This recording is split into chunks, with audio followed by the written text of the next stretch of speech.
We implore you to know that your responsibility from today going forward is to put an end to illegal taxes on people. We have a tax law here that prescribes those who are exempted from tax.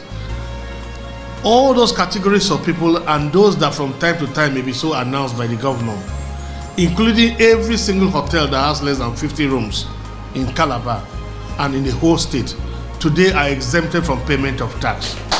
We have exempted all Okada drivers, taxi drivers, airport taxi drivers. We have exempted small salon owners, small catering and restaurant points, mama put, eatery points, all those small basic survival people selling of produce, struggling to make a living.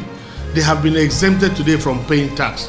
We have exempted them because it is better for me as a governor that I rather tax my brain than to tax my people. And Great Cross Riverians, you have the right for anybody who comes before you to demand tax. You have the right to say, stop, the governor have said we should not pay tax. Why will a small person carry banana from his farm to go and sell, and produce people are there taxing him for produce?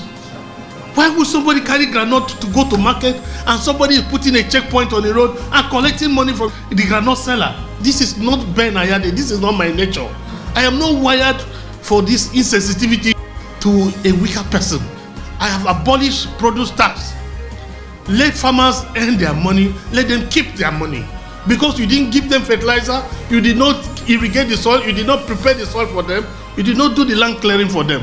Why do you want to tax them? Why do you put pressure on that your small brother or sister whose situation is much worse?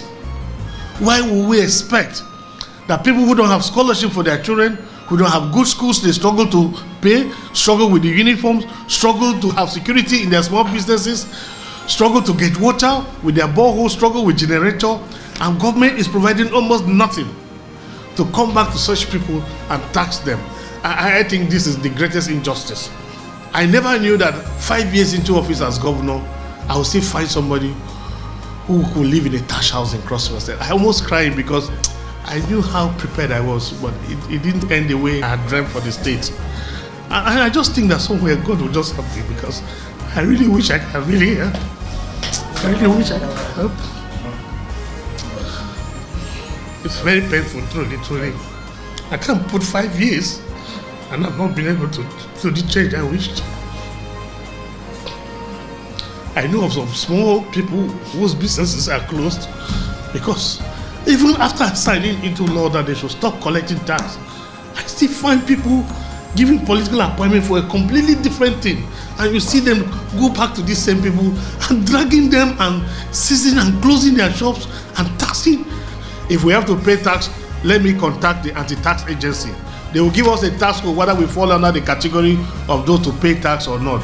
So your vehicles, your public life, your telephone numbers will be in the public domain, because everybody must call you to clear whether they have to pay tax or not to pay tax. And so I pick only men of God and women of God to serve here. I charge you that by the time you are done, let your agency be a world-class example for other states and countries to emulate. If God sees into my heart, let him take every single wealth I have. If he can make every single Cross Riverian rich, if he can take every single Cross Riverian out of poverty, let Ben Ayade and the Ayades, let us be poor for Cross Riverians to be comfortable. Let me see Calabar thrive again. And this is part of my post-COVID-19 response.